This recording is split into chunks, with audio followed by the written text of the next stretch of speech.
Bienvenue sur la chaîne Info Capitale, ici nous vous présentons l'actualité africaine et mondiale en continu. Très chers internautes, avant de commencer, merci de vous abonner et d'activer la cloche de notification pour ne pas manquer de nouvelles. Entre le 8, le 9 et le 10 janvier 2022, les forces armées maliennes ont neutralisé 31 terroristes, interpellé 2 et détruit 3 bases des forces du Mal. L'annonce a été faite, le 11 janvier, par la Direction de l'information et des relations publiques des armées. L'armée malienne continue d'engranger des victoires spectaculaires contre les forces du Mal au centre-nord du pays. En 72 heures, selon la DIRPA, 31 terroristes ont été neutralisés, 2 ont été interpellés et mis à la disposition de la justice. Ce n'est pas tout, 3 de leurs bases ont été détruites par les forces armées maliennes. Le samedi 8 janvier 2022, une base terroriste dans la zone de Sama, au nord et de la localité de Sofara a été détruite par une frappe aérienne de l'aviation Fama ayant permis de neutraliser 26 terroristes, a indiqué la DIRPA. Selon le même communiqué, 2 suspects terroristes ont été interpellés le 9 janvier 2022. Le 10 janvier 2022, aux environs de 06h00, les FAMA ont effectué des frappes aériennes sur un checkpoint ayant causé la neutralisation de 5 terroristes, a annoncé le chef d'état-major général des armées.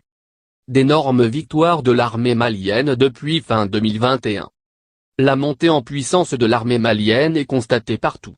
En tout cas par ceux qui sont animés de bonne foi. La montée en puissance des FAMA est une œuvre à laquelle vous êtes personnellement et totalement dédié, et à laquelle vous avez fermement engagé le gouvernement, a déclaré le Premier ministre lors de la présentation de vœux de nouvelles du gouvernement au président de la transition.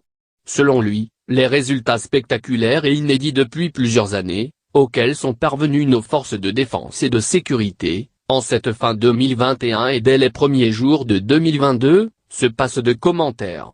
Pour le chef du gouvernement, des efforts seront aussi déployés pour le retour de l'administration après la sécurisation des personnes et leurs biens. S'il est vrai que ramener la sécurité et renforcer la stabilité sur l'ensemble du territoire national est une œuvre de longue haleine, il est tout aussi vrai que les efforts vigoureux en cours sont incontournables pour permettre à l'État d'amorcer, sans plus attendre, le retour des services sociaux de base, si essentiels aux populations, et pour exercer ses fonctions régaliennes en termes de sécurité, d'administration du territoire et de distribution de la justice, a-t-il déclaré. Des nids de terroristes détruits au centre du Mali. Les habitants du centre, Mopti, du Mali commencent à sentir la puissance de l'armée malienne, malgré les difficultés auxquelles se trouve le pays. Au début, si les autorités transitoires ne convainquaient pas les populations à cause de l'insécurité, la diminution du fléau fait qu'elles sont, présentement, appréciées par des gens, notamment ceux du pays d'Ogon, au centre du Mali. Dans quasiment toutes les zones de Somadougou, passant par celle de la commune de Barassara, la commune de Siro, celle de Siema et bien d'autres localités, il demeure patent que les terroristes, craignant la puissance du feu des FAMA, prennent la fuite en abandonnant les zones occupées. D'une source sûre, la peur commence à changer de camp, dans ces derniers moments. La commune de Barassara se trouve dans le cercle de Bandiagara, Siema c'est dans le cercle de Djenné. Ces zones vivaient sous l'occupation terroriste il y a plus de 5 ans.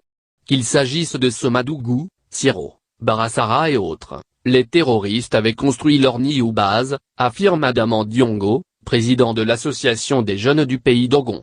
Dans certains des endroits libérés par les militaires, les terroristes avaient réussi à chasser les habitants de leur village.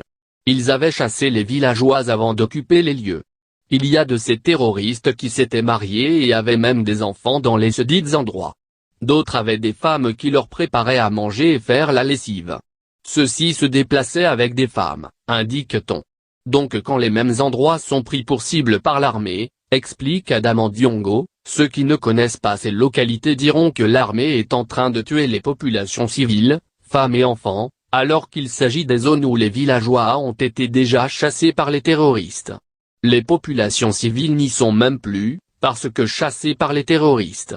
Certes, on ne peut pas dire que ces zones sont carrément vidées de leurs terroristes, mais leurs bases sont en train d'être détruites par l'armée, a-t-il dit. Certains sont tués lors de la destruction des dites bases, mais d'autres terroristes courent pour s'infiltrer parmi les populations. Connaissant bien ces zones, le jeune Dogon estime qu'il n'est pas prudent de circuler librement dans ces zones en ce moment, par le fait que des mines seraient partout au sol. À se dire, si les actions continuent comme ça, les Maliens verront les villageois manifester leur joie, pour avoir été libérés de la domination terroriste par l'armée malienne. Ces faits nous amènent à dire que les populations recouvrent, petit à petit, leur liberté physique et morale. Sous couvert d'anonymat, un jeune Dogon confiait, « Les gens ne peuvent pas connaître la valeur du colonel Assimi Goïta, président de la transition et son équipe en étant à Bamako. C'est plutôt nous qui avons souffert, depuis des années sous l'insécurité et qui commençons à avoir la quiétude qui connaissons leur valeur. » Source, le